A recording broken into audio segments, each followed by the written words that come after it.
So let's get started. So welcome back, everyone. So happy the day before Thanksgiving. If you're traveling for Thanksgiving, so take caution. If you're kind of holding up in your house like me, you know, that's how Thanksgiving will be this year. So today we're going to talk about the Perceptron algorithm. So this is basically the kind of the simplest algorithm, I think, for classification.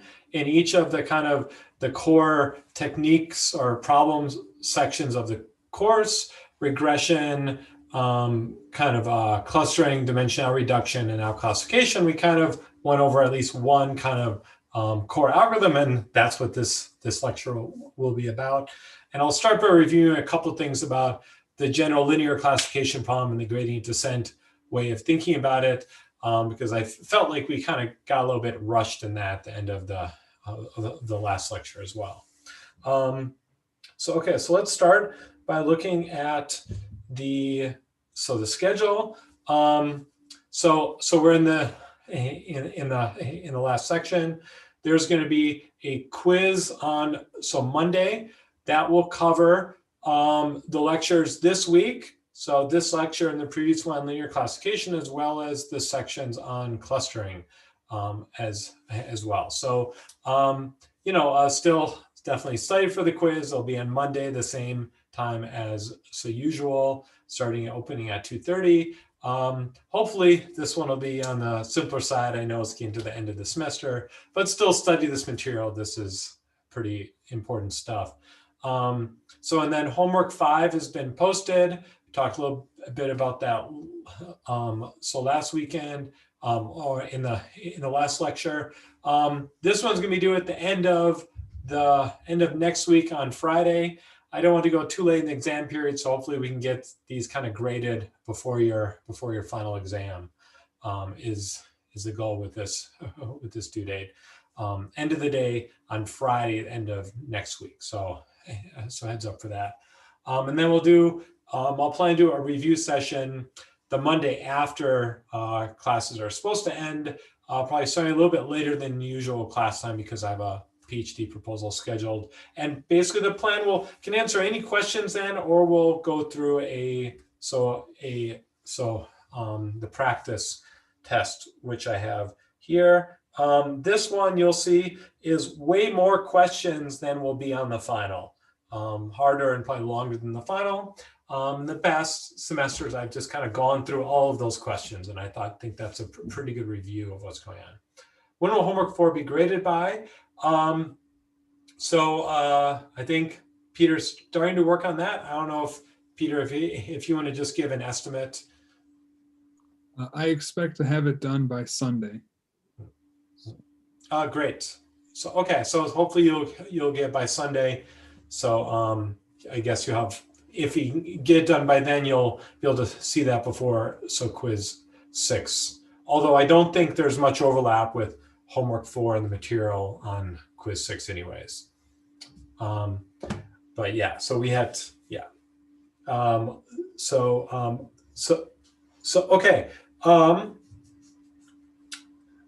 Yeah, so that's the plan. And then the final, I guess I'm leaning towards doing the final exam over Canvas as a big Canvas quiz, unless I hear objections. I think that'll be a little bit easier on our side for one, but also probably it'll look more like the quizzes you're used to taking and probably be more so familiar. So I'm thinking towards leaning towards that. And it would be something where you have 2 hours, and I'll make sure that time overlaps with the scheduled final exam time. Yeah, so I'll confirm that stuff next week. It's Thanksgiving week. There's kind of lots going on to jam into these days. So thanks to everyone for coming before you kind of have your Thanksgiving festivities today. So let's get in the lecture. Okay. So let's start by a linear classification. Okay, and this would be a just short review from the last lecture. So again, the input is going to be X, which is going to be a subset of our D. We'll think of this as X1, X2, up to Xn. Each of these are going to be in points in our D. Okay, and we're going to also have some labels. So this is a supervised problem. Y, which is going to be in non-Rn. What am I writing here? -1, +1, and so each Y up to Yn, we have these data points. Each of these will be in -1, so +1 here, right? So every label is either a -1 or a +1. You win or you lose the game. You win or you lose the election. You make money or you lose money on the stock market, not how much you make, right? So okay, and so our goal, so this is the input. The goal is going to be a linear, model, and this will be a function g, okay, g of some parameter alpha, which is going to take in a value x, right? This is going to be in a point in our D, okay, and it's going to output a scalar value, right? So before we're outputting something that matched these labels, it's going to output a scalar value, which is not a -1 or a +1. And we're going to, in particular, want the sign of g of alpha xi to equal yi. Okay, so we want if for an input value xi, one of these data points here, x2, we want it to match the sign of y2. So if y2 is +1, we want the sign of g of alpha of x2 to be positive. And if the sign of and if we take x1 and y1 is negative, is -1, we want g of alpha of x1 to be a negative value. Okay, and remember, these are linear functions, so g of alpha is just going to look like a dot product with x plus some offset alpha 0. And in fact, we'll tend to write this instead as wx plus b, right? So alpha is going to be b w, where again, w is going to be in rd and b is going to be in r. So b is an offset and w is this d-dimensional vector. Okay, so our model is now going to be an offset b and this normal direction, right? So we're going to have this space here, and we're going to draw some classifier. And so we want all the plus points over here, all the minus points on this side, and it's going to be defined by this normal direction w and this distance from the origin, this distance here b, right? So that's going to be enough to define this linear separator or a classifier function, right? So this is how we're going to think about this line is where g of wb of x is equal to 0 is what I see that line, and then the side with the plus on is where it's greater than 0. The sign, the minus, is this where it's less than 0. Okay, and we want to minimize w and b, where we look at this delta function, g of w of b with x and y, which is going to be equal to the number, let me write this below here, which is equal to the number of misclassified points. Okay, so it's going to be the number of data points which is misclassified. That's what we'd like to minimize, right? That was the goal. And in fact, we wrote this as the sum over I equals 1 to n. Yeah, so let's put this on the next page here.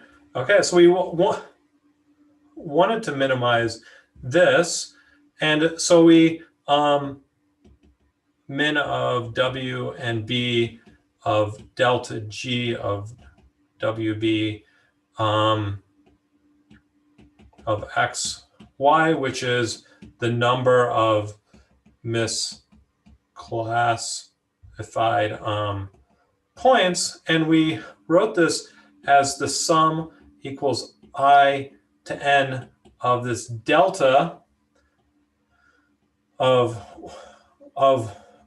this a different delta that we can look at for just one value. And we did this for G of WB of XI, right? We have this clever representation where we called this guy here ZI. Okay, and remember that this is going to be equal to I equals 1. If it's a linear function, then this will just be y of I, and this is just an inner product between W xi plus b, right? So this is all this linear classifier was, right? It was just this dot product with W plus this offset B, okay? And then we could think of this, again, this is the term here, sorry, this entire term up to here is ZI. And this was nice because then we could think about this, this function as where ZI is, this value here, we have 0, and then we have this particular function delta, right, where it's misclassified if the value of ZI is less than 0, and it's classified correctly if it's greater than 0, and we replaced it with some type of these loss functions, right? So this would be L, which is the hinge loss, right? And a hinge loss is nicer than delta because it's a convex function, and it has you can take the derivative everywhere with respect to z, and that derivative translates to be, you actually want this derivative to be about w and b, these parameters, right? So we could write this as a function. Ultimately, we can write this as a function f of wb, right, which are the parameters that we have available, and then we can take the derivative of this function f or the gradient of it and run gradient descent to optimize these values w and b to minimize this hinge loss function, because we can't optimize this delta function. Okay, and if we put in the hinge loss, remember the hinge loss here is equal to the max 0, 1 minus z. Okay, so it's basically either the gradient for some data points. If we're over in this region, then the gradient is 0. If we're over in this region, then the gradient is basically just of a constant term 1 minus z, right? And z is just a kind of a sign times an inner product, right? So the gradient of an inner product, remember the inner product is just the sum of the coefficients, and so the gradient is just this x times xi times yi, basically. So it's pretty easy to take the gradient of like the hinge loss or most of the other loss functions. It's going to be pretty straightforward to take this gradient, and you can run gradient descent, and this is how most of this works. So okay, so just want to review this again. because this is kind of the key formulation. We're going to look at this perceptron algorithm, which is going to be slightly different setup. It's only going to work for our slight restriction of the problem, not the full general case. And it'll give a little bit more geometric insight into what's going on with this sort of classifier. But I kind of want to make sure that this idea of this delta function, which either decides whether a point is misclassified, if it is here. This one basically is if point xi, yi is misclassified. So it's 1 if it's misclassified, 0 if it's not. And we just want to sum those up, right? And we're replacing it with something kind of a convex differentiable approximation of that. And then we can just run gradient descent. Okay, so this is the main setup of the problem. There's one more kind of, before we get into the perceptron algorithm, there's one more thing we didn't cover, which I think is pretty important to point out. And we don't quite have the right, we're missing an element to kind of talk about this, but let me just say cross-validation. Okay, so classification is, again, a supervised problem. We have data and we have labels. So we can evaluate on the labels how well we're doing, which means we can actually look at more and more complicated classification functions, right? So far, we've restricted to G of alpha. These had to be linear functions. So it was basically alpha times x, right? But you could think of polynomial things, and we'll talk about this in the lecture, so next week, or other kind of extensions of this. And so generally, we've ultimately have a function over these parameters, and we're going to write this as a decomposable sum of these fi of alpha, where this guy is some loss function, you know, and it's built into that is the sign matching in there, and it can replace a nonlinear function in there as well. But I'd like to evaluate how well I'm doing, not just on the data I have, but how well I'm going to do on new data, right? So what cross-validation is trying to ascertain is how well will this kind of work on new data, right? So if I not the data I have, I was given this input data, and I can find the best function that works on this data, and I might do perfectly in this data, but that doesn't mean I'll do good on new data. Okay, so what I want to think about doing is having my data set X and have the data set Y, and I'm going to kind of take some randomly chosen points here, and I'm going to map these into some test functions. So this is going to be my test set, and then I'm also going to have some training, and that's going to be everything else, right? If you remember how cross-validation worked, and then these are going to be on the training.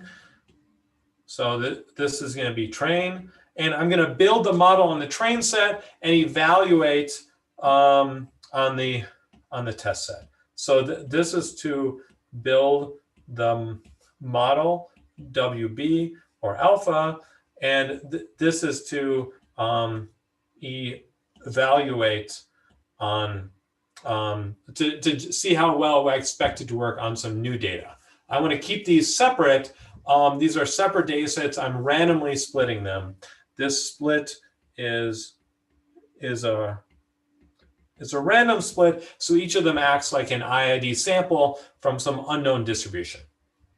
Right. So I want to keep in mind that for classification, we don't have a proxy goal, we have the actual goal. We can evaluate how well it's doing. We can actually evaluate this delta function. How many misclassified points do I have? That's often called the accuracy of a classifier. So the accuracy is delta kind of my alpha or of my G function on the test X and Y, right? So I evaluate this delta function. How many misclassified points do I have? Or the fraction of misclassified points divided by the size of the test. So divided by the size of the test, that's often called the accuracy. That would tell us how well am I doing on data. There are other ways to measure this stuff. There's like F scores and area under a curve and these other stuff. We're not going to get into that so much in this class. There's some variety of subtleties of when you want to use these different things. Okay, well, I want to say one more thing. Just so often, so we can also do this to kind of choose the model. I haven't given different models yet. We'll see different, completely different types of classifiers later over the next few lectures, but I haven't really tuned the type of model. And what's often is that there's some eta term times some regularization on alpha. This is often where alpha, this regularizer term kind of biases towards being a smaller alpha. And this tends to, it adds a little bit of bias into this, but it tends to generalize a bit better if I have this regularizer term. Often R of alpha is equal to just the squared L2 norm or the L1 norm. These are the most common sorts of regularizers. And then I put a small factor here that's called the regularization term, and I want to figure out what value should I put there.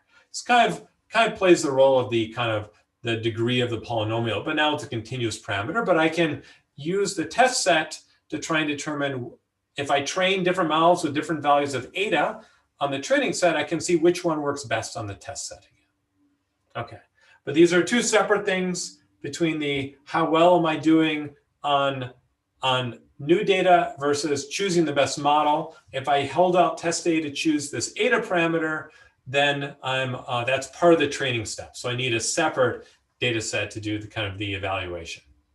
Okay, but cross-validation, it goes really well with classification. Okay, this is how you often typically evaluate how well this is doing. Because it's definitely possible to overfit by looking at different models we'll see later in the semester. Okay, good. All right, so now promise the actual topic of this lecture is going to be the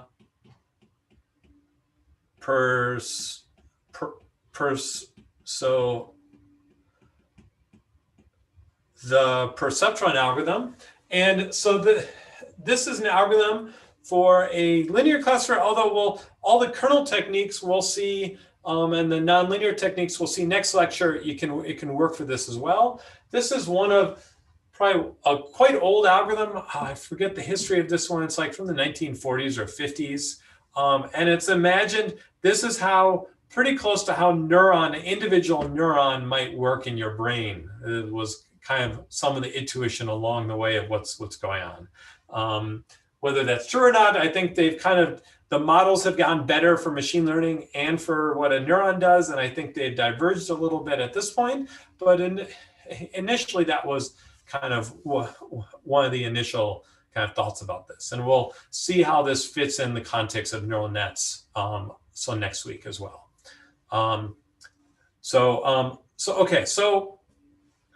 Okay, the perceptron algorithm will be, okay, so in order to run perceptron, the goal is going to be find some sort of linear model for and we'll call this G of alpha of X. Remember, this is going to be the dot product of alpha times 1x, right? So now I folded this offset into the first coordinate of alpha here. So alpha is going to be equal to alpha 0, alpha 1, up to alpha d, right? So this is an r d plus 1, and that's going to represent my model. Okay. We're actually going to call, yeah. So, okay. So in order to run Perceptron, I said this is not the most general case. So I'm going to need some simplifications. Okay, so I'm going to have to simplify the model of things that I can hope to learn slightly in order to run this algorithm. Okay, there are going to be 3 steps I need to do for this simplification. The first 2 are kind of not, okay, so the first one is necessary to run. The second one is only kind of needed for the analysis to understand how well it's working. And the third one is kind of the kicker, determines whether this is gonna work or not. Okay, so the first simplification is that I'm going to need to assume that so in think of this WB model, where again g of alpha of x is going to be wx plus b. So I need to assume that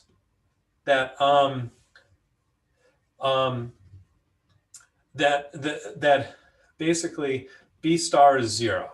Okay, so I'm going to assume that the classifier is not going to have an offset. Okay, so basically the way to think about this is that there's this domain and there's this origin. Remember, the offset told me how far I am from the origin. I'm going to assume that the classifier can separate the minus and the pluses by going through the origin. Okay, so this was not before. Before we could offset it, we could shift it away from the origin. Okay, and basically the trick to do this is already on the paper, is that I can lift it to one higher dimensional space here, right? So I'm basically map each xi in Rd to a 1 comma xi in Rd plus 1, and now I'm solving for solve for alpha in Rd plus 1 instead of kind of W and B in a way that's going to be separate. Okay, so I'm just folding this into this parameter. What this is actually doing is, if I think of this as being, this is kind of Rd, right? It's in the plane, and that's 2 dimensions. I'm adding 1 dimension onto here. So I'm lifting it up a 3rd dimension. Now all the data points lie in this 3rd dimension with the value of 1. Okay, so if I have 2 parts here, a left and a right part somehow, but they're all separate from the origin, I can have something that goes through the origin and separates them still. It just kind of goes on an angle. It's kind of a little bit hard to draw here, but let me try and draw a picture. This is original Rd, and let's see, I've added 1 dimension here. This is the offset dimension. And now I'm going to have all these minus points over here and all these plus points over here. And if I look in this slice that had all the original data, I can't separate going through the origin, but now I can draw a classifier that does go through the origin here. I can draw a classifier through the origin because I've got this extra dimension to do so. Okay, and this will pretty much, so I can always do this. I can always, by adding an extra dimension, lifting all the data points, now I can have the classifier go through the origin. Okay, but now we're going to kind of measure the margin within, or we're going to measure how well this is doing in this D+1 dimensional space. So we've changed the problem a little bit here. Or we can assume that the classifier just goes for the origin. Okay, so from now on, I'll talk about the data being in RD, but assume it goes for the origin. Okay. Okay, and this is the same, basically the same sort of trick we did with regression. Hopefully this is familiar at this point. Okay, so the second thing I need to do is I need to assume all xi have the norms are going to be less than or equal to 1. Okay? And I put these in order. So I basically first added this extra dimension, this 1. So I've added a coordinate that has a distance of 1, but now I need to have them all be kind of have a norm of at most 1. Right? So what is this saying in this picture, in this top one, is that there is a unit ball, a distance 1, and all the points are within this ball. Right? That's what I'm saying. And it turns out I can do another kind of simple transformation where I do xi gets xi divided by the norm of x max, right? So where x max is equal to the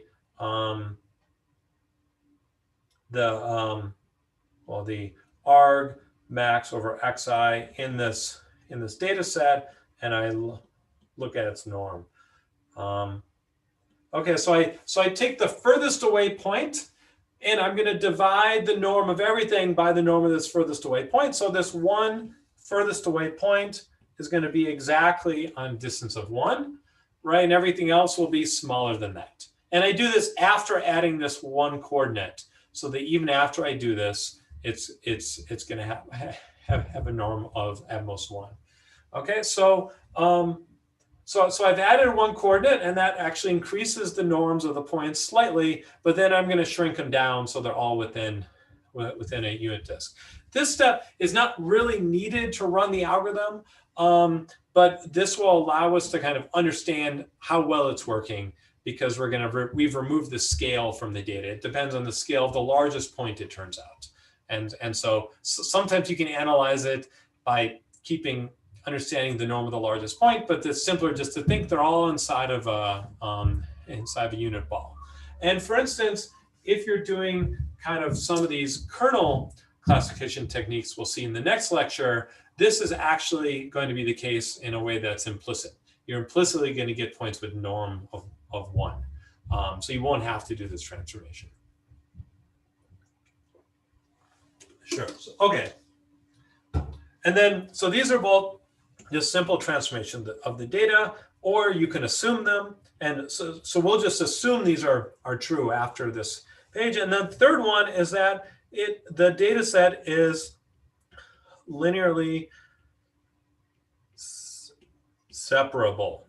Okay, that means we're going to say there exists a classifier with no error. Okay, there's going to exist some classifier that's going to perfectly classify the data points. Okay, the perceptron algorithm needs this property that's the data is linearly separable. There's a linear classifier, or kind of, we'll see next week, a kernel classifier of some form that can always separate the data. If this is not the case, the algorithm we're going to see might not ever work. Okay, but if it is linear separable, it will find this perfect classifier that perfectly classifies the point. Now, this doesn't mean maybe this is on the training data. It doesn't mean it's going to work perfectly on new data and all of that stuff. But on the data we have, it's going to work. So it's going to be a perfect classifier, and it's not going to have any error. Okay, so this might not be possible, right?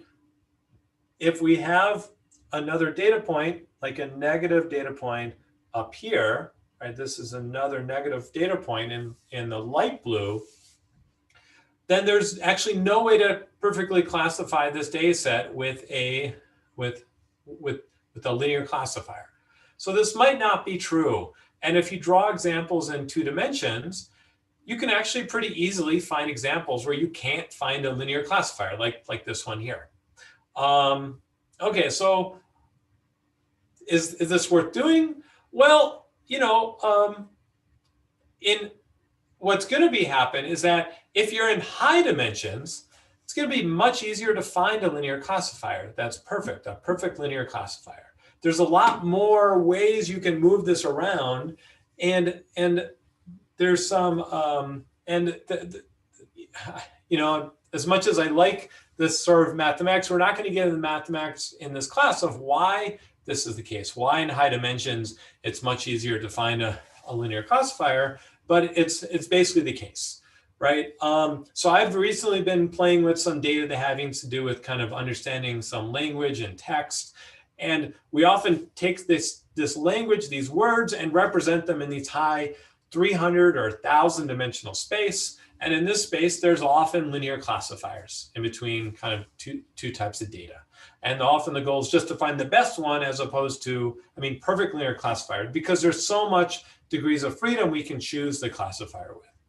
As we'll see, the kernel techniques, which will also work within the perceptron algorithm, are also going to, under certain conditions, you can say they're always going to have some perfect classifier. Although you might not want to choose that one, there's going to be some perfect classifier for those as well. So that's not going to have any error on the training data. So this, right, so this might seem like a thing, and it is a limitation, but it's not as bad as it looks like in 2 dimensions. This is one case where the difference between 2 dimensions and high dimensions is actually important to kind of understand. Sure. Okay, so now that we have this simplification, let me finally talk about what is the perceptron algorithm. Okay. Okay, it's going to be one of these very simple algorithms. In fact, this is one I probably could have asked you to implement for homework 5 I didn't because well, it's the end of the semester, and I think you implement it. If you take the machine learning class, you'll often implement it. But it's really one thing that's pretty simple and kind of just works. It's one of these really nice, simple algorithms. And there's not a lot of huge corner cases here. Okay, so the first step is to, and remember this will take in X and Y, and it's going to assume that the model GW of X is just going to be a dot product with X, no offset. It's going to assume that each xi has a norm of less than or equal than 1, and it's going to assume that there exists perfect W. There's some model which perfectly separates these. Okay, and we're going to initialize this model as y, I'll just say y1, x1, and really this is any kind of xi, yi in xy, right? So I can take any data point and I do y1 times x1, and this would be my initial model here. Okay, so I've already done something kind of interesting here, and I've made this realization that my data points and my model basically look the same. They're both vectors in RD, and I basically assigned my initial model as one of the data points. We kind of did this in clustering as well, right? We initialized the cluster centers as some of these data points. But this is kind of stranger in classifications.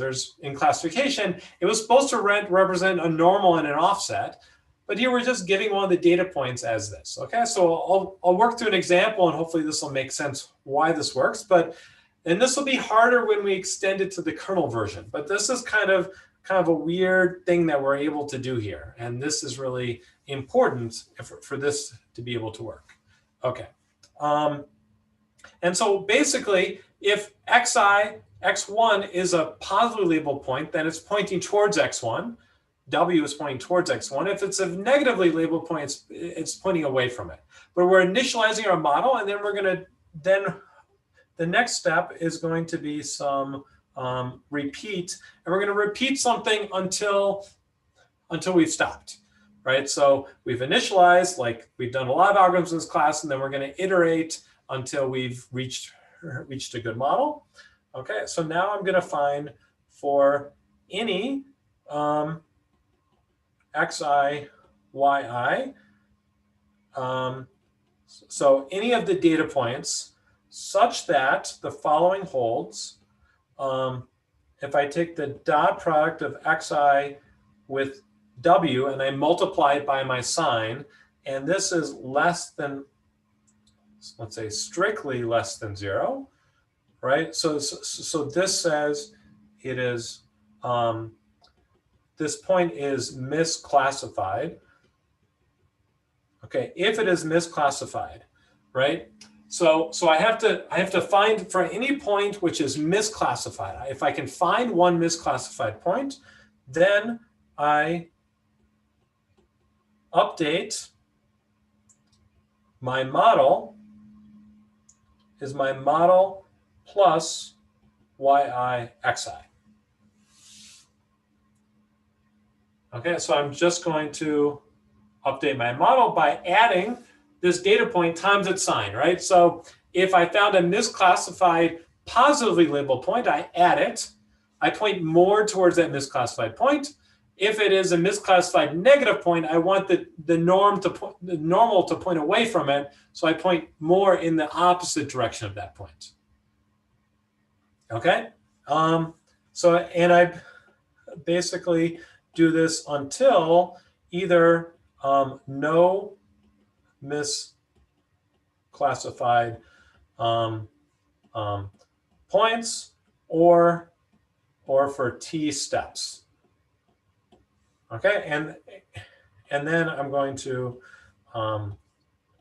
return.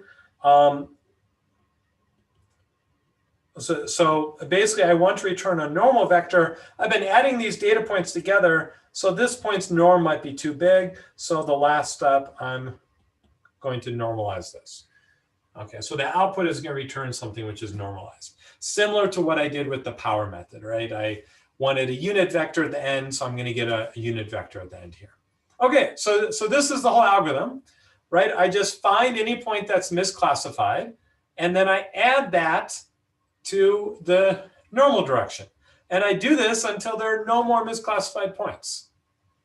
Okay, so kind of, if you think of this like a neuron, if you want to think about it that way, you think of, okay, every time I learn there's something incorrect in the neuron's pathway, it gets a signal that redirects it towards that data point. It's kind of a little bit of intuition of how this came from thinking about neurons, perhaps. Okay, so let's kind of see a picture of what's going on here. Okay, let me try and draw a picture here. Okay, so I'm drawing the axes because we know our classifier is going to come from the origin, right? So this is going to kind of be important for understanding why this works.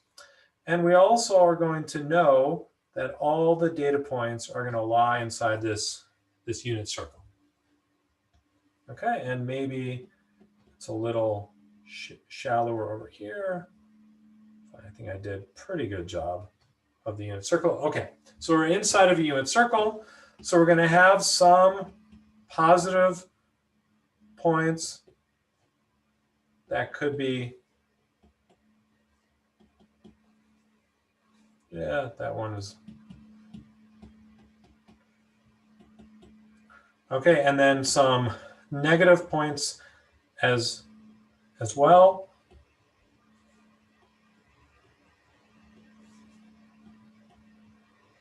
Okay, and it looks like there is some linear separator here that goes to the origin, right? So this should be a feasible setup to the problem.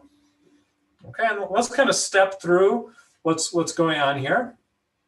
Okay, so I'm gonna pick, let's pick initially this point as x1. Right, so let's pick this point first. And so my initial normal vector is going to be here. And that means that the classifier is going to go like this, right? So if the classifier is normal to this vector W, right? This was my initial point. It's positive, so I picked it towards it. Okay, so now I've got a few misclassified points here, right? The two negative points up top, right? These points up here are misclassified, as well as these points down here. These are all misclassified points. Okay, so I'm going to pick. Let's do an example with one of these negative points. Okay, so that means I'm going to take.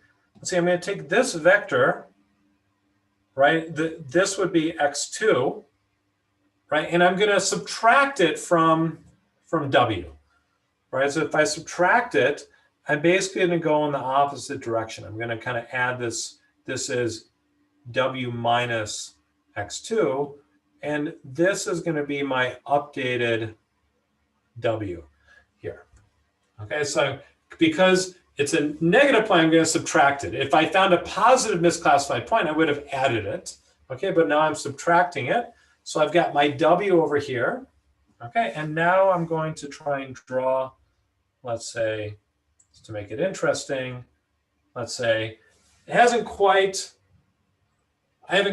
classified everything correctly, but it's done better, right? These two negatively labeled points that were misclassified before are now classified correctly. I've made some progress, but I still have one more misclassified point over here, right? But this point is still misclassified. It's still on the wrong side here, right? So now I'm going to take, let's see, I want to take this vector, let's call this guy x3, and I want to add this onto W. I'm going to add this onto W. I'm going to translate, right? So it's now pointing the same direction as x3. This is, I'll call this W1, W2, and this is W2 plus x3. Okay, and this is going to give me this new classifier that looks like this. Okay, and now I'm going to, and hopefully, okay, it's worked. Maybe in this class for that point, I need to adjust it a little bit, and it will iterate a few more times. But in this case, I've now found a perfect classifier. Now all of the positive points are on this side, all the negative points are on the other side. Right? So I've managed to find a perfect classifier in 3 steps here. If this exists. Okay, so does that kind of make sense as the algorithm? It's a pretty simple algorithm. You start with some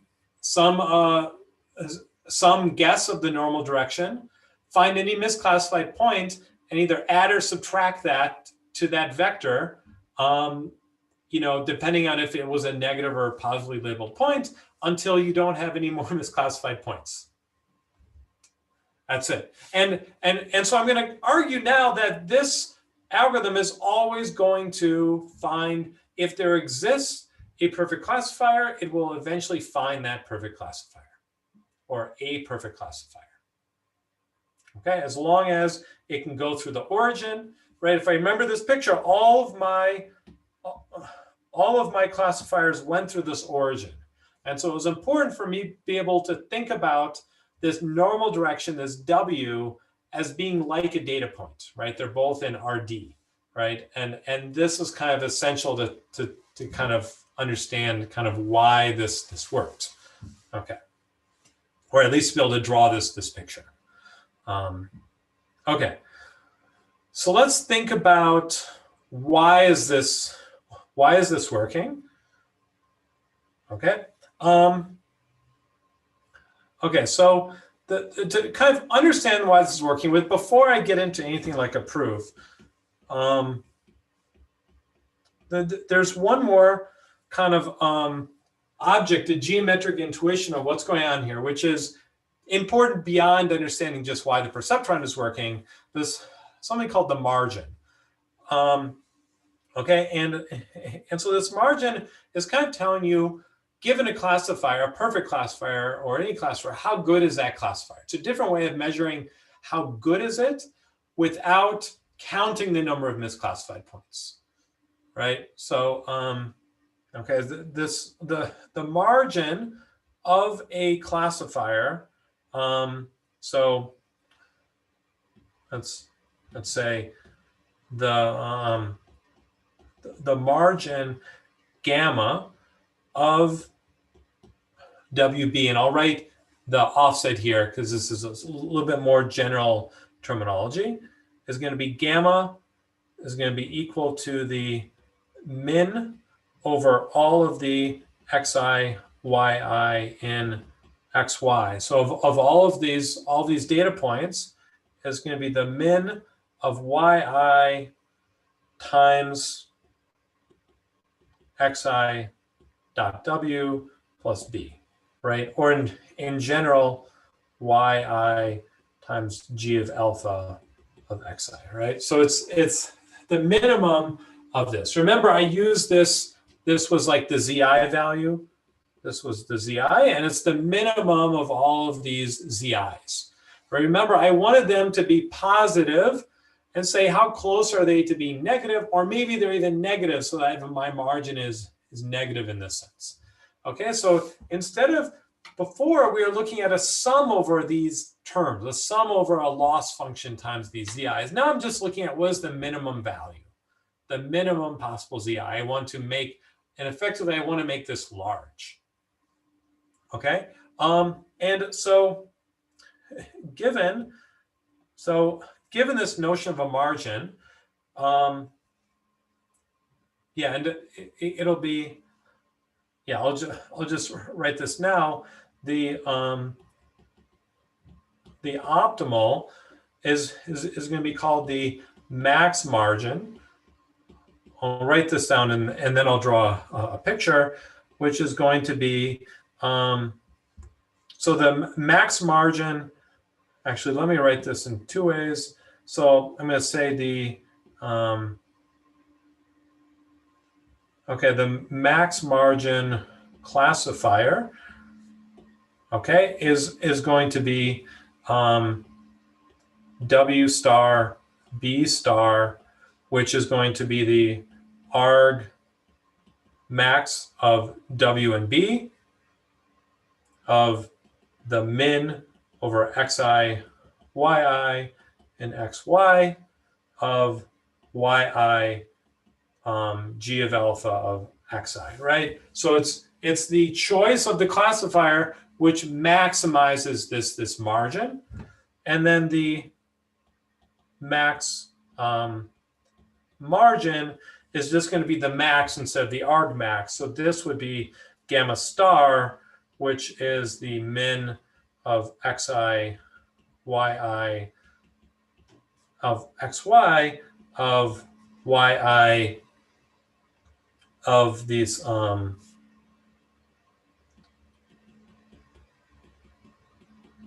so if I plug in this max margin classifier and then I find the point which maximizes the margin, that's the maximum margin. Okay, so let me show a picture here. Hopefully that'll help these definitions make a little bit more sense. Okay, so we're going to have some origin, and we're going to have some positive points.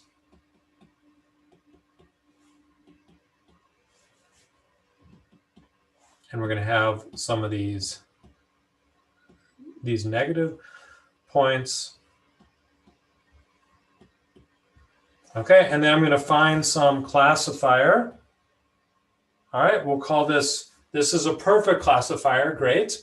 So this margin, right, I can look at these distance from the points onto this classifier, right? This value, right? So if this is data point xi, and it's this, and it has a +1, right? So then its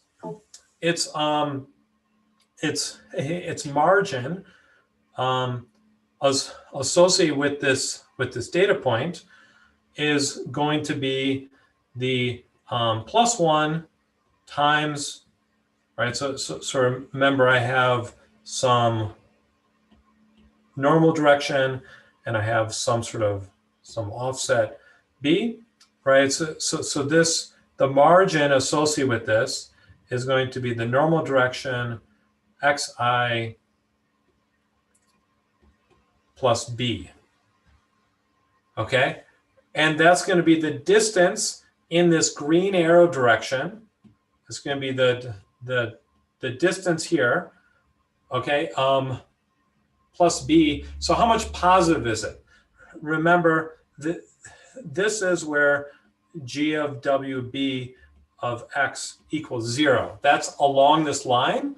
So it's the distance I move from that line away from 0. And that distance is just going to be the length of this pink line here, right? That's what this margin is going to be. Okay. For this point, if this is xj, and remember this has a -1, it's a negative point, then this is going to be minus wxj plus b, right? So now it's going to be the minus of this whole thing, right? And so now what this is doing is I'm saying I want to be far in the negative direction instead. Okay, so it's the distance, how well the distance is safely classified by. Okay, and I want to find the minimum of all these distances. I could look at this distance too, but this one is larger. Similar here. This one is larger, and I kind of want to find this safe region here. Okay, and this gap where there are no points near the classifier boundary, the length of this gap is called the margin. This is the margin of WB here, right? This would be gamma, right? This is the minimum for all the data points. Okay, and we'll go over this again a little bit more next week, but there's always going to be kind of a small number of data points which are going to govern what this margin is. Small as long as the dimension of the data set is small. Okay, so this is the notion of margin. And now, I mean, hopefully it's intuitively clear that there's now, yeah, so there's this region here, right? This region where I have my classifier goes through here. And if this margin is big, then there's a big strip through here that has no data points in it. And I could actually wiggle the actual classifier a little bit, and I still wouldn't misclassify anything. So I have some margin for error. Okay, and so so what I'd like to find, right? So an alternative goal of phrasing this as a continuous problem instead of a combinatorial problem, what's the number of misclassified points, is I want to find the max margin, so classifier, right? Because I want to have the most room for error, right? If there was either noise in one of the data points, or remember, my goal is to generalize to new data I haven't seen before, right? If new data I haven't seen before, it's kind of going to look like the old data probably, but it might look a little bit different, right? And if it might look a little bit different, closer to the classifier, I want to not leave as much kind of chance for error, right? You could think of an alternative classifier instead that still misclassified everything, but did something like this, right? This light green line here. And this is closer to both of these of these data points, right? So it's closer to misclassifying them. And so if there's another, say, if I add in another data point here, right? If I added this guy in up, up here, if I added a data point in up there, that's not too far from my other data points. Well, the max margin classifier, the dark green one, this might be the max margin one, then it's still going to do good. But this light green one, which has smaller margin for error, is going to misclassify that point. So it's not going to generalize as well to new data as the max margin classifier. Okay, so again, the max margin was the one that gives the arg max over this definition of the margin here. Okay, so hopefully these equations define the margin kind of make sense with this picture here, right? Just kind of remember the picture. You want to find the largest gap between how well did I classify this point correctly.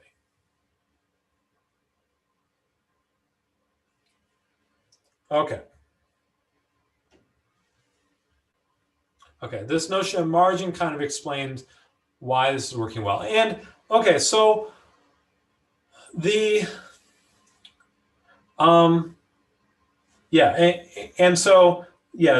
we'll talk about, I guess in my notes to talk about today, but we'll talk about this again on Wednesday.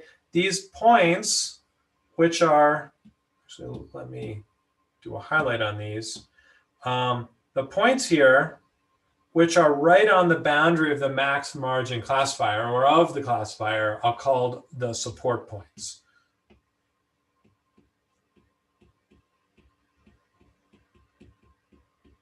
And these kind of support this margin. I can't move this margin so much. And in general, for linear classifiers, there are going to be d+1 points in RD. There are going to be d+1 of these support points in RD here. We're in 2 dimensions, so there 2 + 1 is 3. There are 3 support points. If you think if I only had 2 of them, right? If I only picked any 2 of those, I could always kind of, and those were the ones that had the same margin, the same minimum margin. I could actually wiggle the classifier a little bit and make the margin bigger, right? So I always need at least 3 in 2 dimensions, and in general, it's d+1 in d dimensions. This gives some intuition of why it gets easier to find a classifier in higher dimensions, although it's not the full story here. So for the last, I guess, 15 minutes or so, I want to talk about why the perceptron works, okay? Why the perceptron works, okay? And this bound, why it works, is going to say that, in fact, I can claim that in t less than or equal to 1 over gamma star squared steps, it will converge. It will find a perfect classifier. So the perceptron algorithm is guaranteed, and this is the max margin, right? Where this guy is the max margin. So it's assuming that this is positive, right? So this value needs to be positive. If the margin is smaller, this is going to take more steps. If the margin is bigger, it'll end faster, right? And so if there's a big margin to be found, it's going to find it. It's easier to find it. Okay. And this is why I need that second step where I normalize all of the data points, because if I just scale all the data points up by 2, well, the margin goes up by 2 also, right? That's a scale factor. So I've removed kind of the scale or the units in some way in order to make this claim about the perceptron algorithm. This max margin is scaled with respect to the largest norm of any of the data points. Okay. So I'll claim it converge in this many steps. it won't necessarily find the max margin. It will find a perfect classifier. If I always update the classifier with the point that's the most misclassified, the point that has the smallest kind of ZI value, if I always find that point, this is a slower algorithm because I have to search for that every step, then that will guarantee to kind of approximate the max margin. I'm not going to get into that today. I'm just going to try and show why this is guaranteed to eventually find it. Okay, it's kind of a clever little analysis here. Okay, so I'm going to claim it this, and in order to have this bound T, I need to know the max margin just to know this bound, but I don't really need to know it to run. I can run until it converges. I know if there is a perfect classifier, it will have some margin and it will eventually converge. Okay. Okay, so in order to show this, I'm going to kind of get a bound on two quantities here. These two quantities are going to be, so W squared. Remember, I'm going to find this normal direction. And as I'm running the algorithm, this vector is going to grow and grow and grow, right? Remember, if I go back to this picture, the length of the W from the pink to the green to the light blue, it's growing in length every time, okay? And so the first thing I'm going to do is I'm going to bound that this term is going to be, this term is not going to grow too much. After t steps, right, for lowercase t steps here, after lowercase t steps, this is going to be at most t, the squared norm of this kind of normal direction that has some length to it before I normalize is going to be at most t, where I'm going to show that. So this will be step A, and step B is I'm going to show that if I compare W to W star, which is the optimal, the max margin classifier, right? I'm going to show that the max margin classifier is going to be greater or equal than T times times gamma star. Okay, I'm going to show both of these things. Okay, so these seem, both these are going to be pretty easy. If I can do that, I can put them together. Then I can say T gamma star is going to be less than or equal to W times the max margin classifier. Okay, and this is going to be this. Remember, W star is going to be a unit vector. And so it's not going to be, these are not going to be perfectly aligned. If I have, this is W and this is W star. And if I take the dot product, I can look at all unit one vectors and find the one that maximizes that. And that's going to be aligned with W.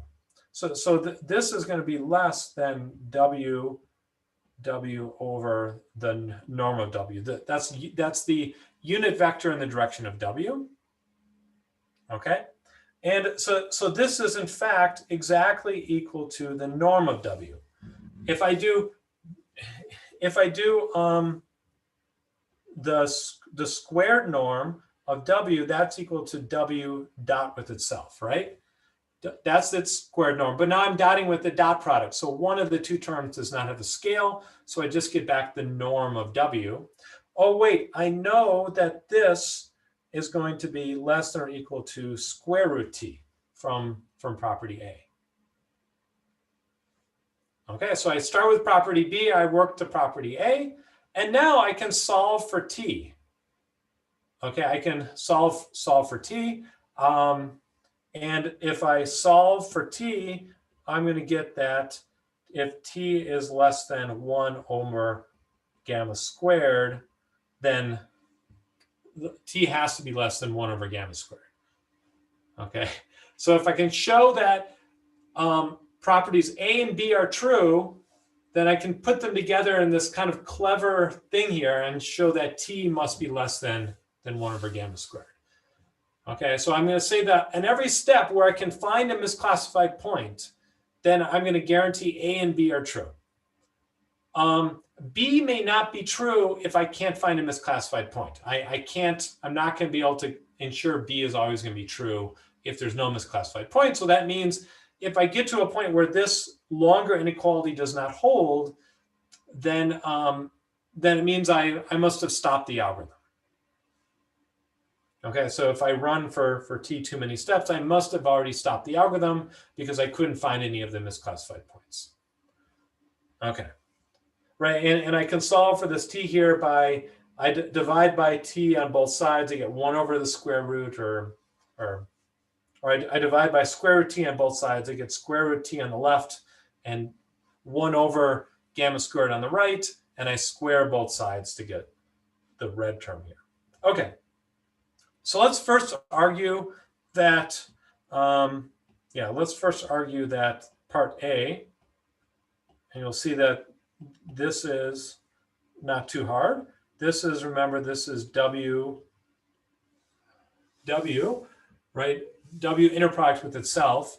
And let's see what happens. The claim is that every step it increases by at most 1. Increase by norm squared less than or equal to 1, right? So I want to particularly look at W plus xi yi dot W plus xi yi, right? So I'm going to do an update from one step, and I want to see that this has increased the norm by at most 1 here. Okay. And I can factor this out. This is going to be equal to, say this is equal to W dot W. I'm just going to kind of expand this, plus yi squared. It's either minus or plus 1. So when I square it, that term goes to a 1. Xi dot xi plus 2yi, this cross term here of W xi. Okay, so I'm going to know that because the norm of each xi is at most 1, that this term is going to be less than or equal to 1, right? This norm, because the yi squared is always positive, so this is going to be at most 1 every step. And this term, I know this term is going to be less than or equal to 0, because I chose the point yi and xi because it was misclassified. So this term was negative, right? That was the condition of the algorithm. I chose this yi xi because it was misclassified. That means this term would have been negative. So now I got that this is less than or equal to W plus 1 plus 0, right? So it's I've increased the squared norm by most 1 every step. Okay, and so this inductively, this means that the first one was of norm of most 1 because of how I initialized, and inductively the norm is at most t, and I have kind of, and I've proven this case. Okay, cool. Okay, and then the second step is going to be kind of similar, step B, right? Now I'm going to look at this dot product, and I want to show now that W star, this inner product, if I increase this by 1 step, I want to ensure I at least increase by gamma star every step. All right, so I want to at least increase this by gamma star, a lower bound here. And so if I look at W plus yi, what is this, times, so I'm going to at least increase this by, xi W star. Okay, right, so this is the increase of W after 1 step. Right, and I can factor this out as W star, right? Good. Plus yi times xi w star. Okay, so now was this term here. Now I know this needs to be at least gamma because this is now considering the optimal classifier, and I know the max margin classifier. This max margin classifier means that on that data point for the max margin classifier, this needs to be greater equal to gamma star. That's what the max margin says. So every step I increase by at most gamma star, right? So overall, this is equal to w star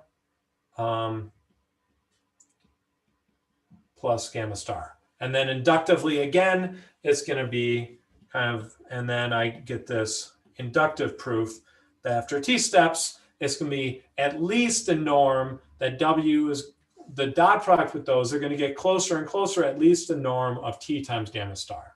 And then I use that middle analysis to say, okay, so their angles are getting kind of effectively closer once I've divided through, and that normalizes this difference out.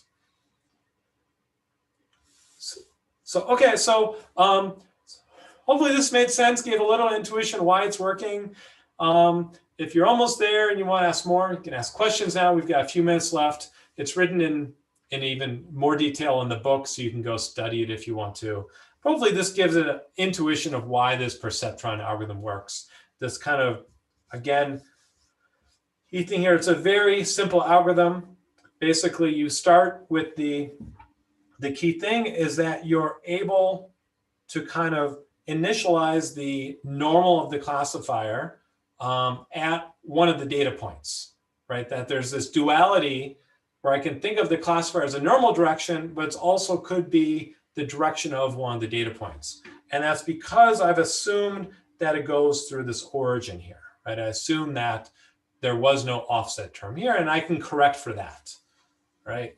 And so once I do that, I just keep finding points which are misclassified, and I add those, right? And then I just have to do this step here for a misclassified point, right? For a misclassified point, I add that point times its sign onto this classifier. And what it goes is it updates from this classifier to this one as the normal direction, and that eventually kind of figures out the right position of the normal. Okay.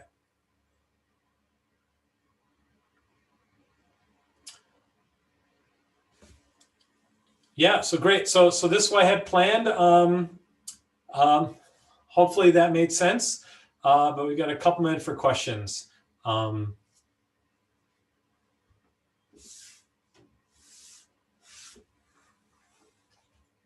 Otherwise, I'll stop class way early so you can start on your travels for Thanksgiving, I guess. Right? That's normally what you would say on the Wednesday before Thanksgiving. But I'll stop the lecture here, and then I'll go into office hours, and you can ask more.